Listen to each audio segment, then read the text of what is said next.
Ladies and gentlemen, today I'm going to show you how to change your username on Vinted. So let's climb straight in.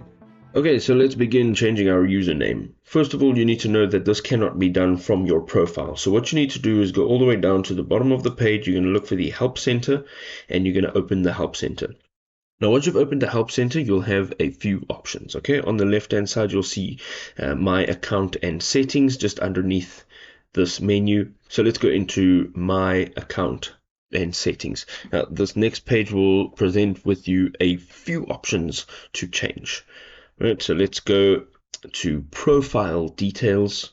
Now, once we're in Profile Details, we'll be able to gather some information on changing our username. Let's go down here to changing your username. Once you've clicked on this, it'll give you some advice here. Okay, so make sure that you've read through this and you understand what is going on here. And once you're done, you're going to go ahead and click on the Contact Us.